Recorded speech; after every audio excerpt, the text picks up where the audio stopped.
I'm going to be talking about the idea of resonance, and this is part of the third module in the Year 11 physics course, Waves and Thermodynamics. It's a simple concept.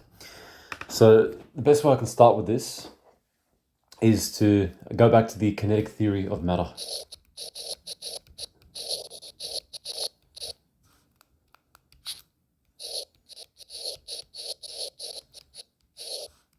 Okay, from junior science, it basically says that all objects, all matter, is made of particles.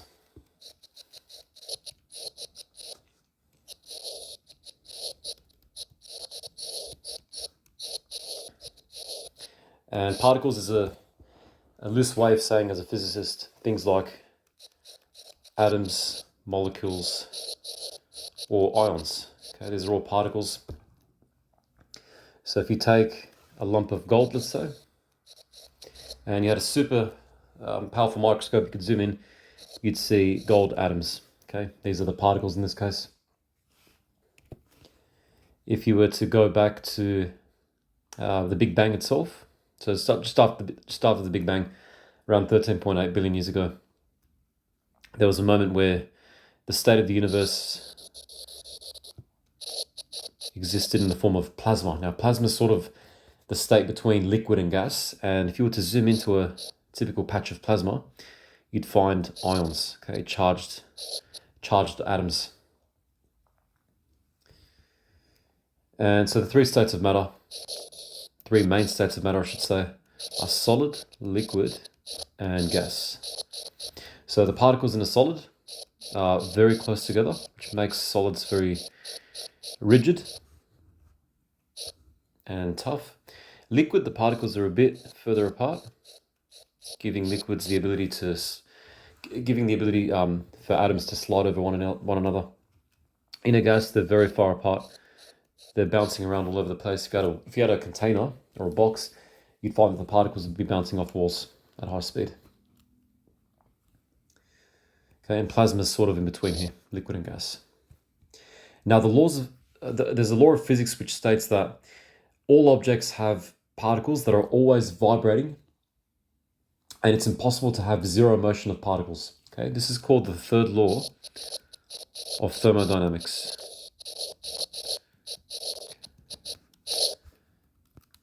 Okay, all objects, so all particles are always constantly vibrating. Even if you were to cool down, let's say, an object to absolute zero, so absolute zero is a physicist's way of saying minus 273 degrees Celsius. Okay, the very minimal temperature you can have for an object, according to the laws of physics, the particles don't completely stop vibrating. Okay, and the reason being is because there's this intrinsic inbuilt property of quantum physics. Okay, the quantum physics contains laws which describe nature at the tiniest of levels, the levels of atoms, molecules, and subatomic particles. Okay, you don't need to know it for Year 11 physics, but it's just going to throw it in here. It's called the uncertainty principle. It's called the Heisenberg. More technically speaking, it's called the Heisenberg uncertainty principle, which basically states that no matter... So let's suppose you've got an electron here, moving along in space. It basically tells you that you cannot know both the position and the momentum of an electron simultaneously. You can only know one or another. If you were to look into the, let's say, position of an electron in space, you would find that there's an uncertainty in its momentum. You can't say for sure how fast it's going. Okay, momentum is a measure of how fast the object is going, and vice versa. Okay, you cannot know the momentum of an electron and know its position. And so let's say, if you know the momentum of an electron, you can't know its position in space with 100% certainty. Okay, so mathematically, it's delta x delta p is greater than or equal to h over 4 pi.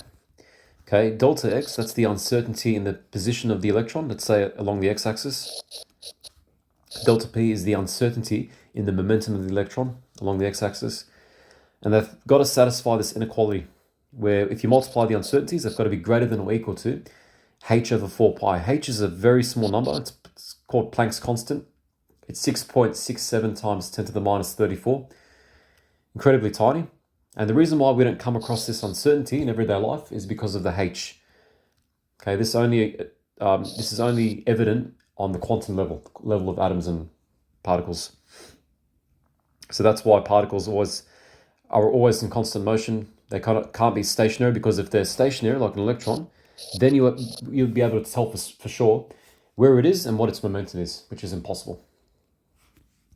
Okay, so that was a bit of a tangent, but back to resonance, the idea of resonance. So what's resonance in the context of waves? So there are things, I want to introduce these terms. You've got natural frequency, and you've got driving frequency. Let's suppose you've got a glass cup just sitting on a bench.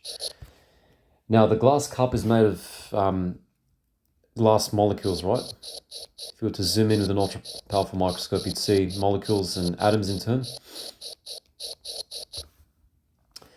Each of these particles, each of these atoms, have what's called a natural frequency. Okay, they're oscillating, they're vibrating at a very particular frequency, measured in hertz, h sub z.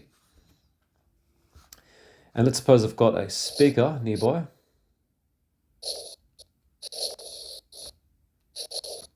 Okay, it's some tune playing.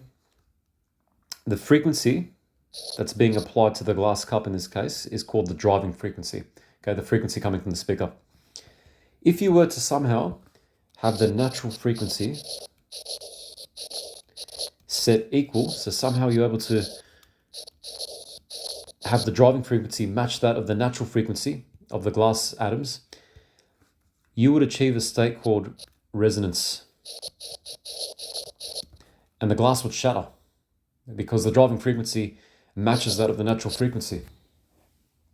The glass would shatter, the bonds between the atoms would break apart, and the glass would shatter.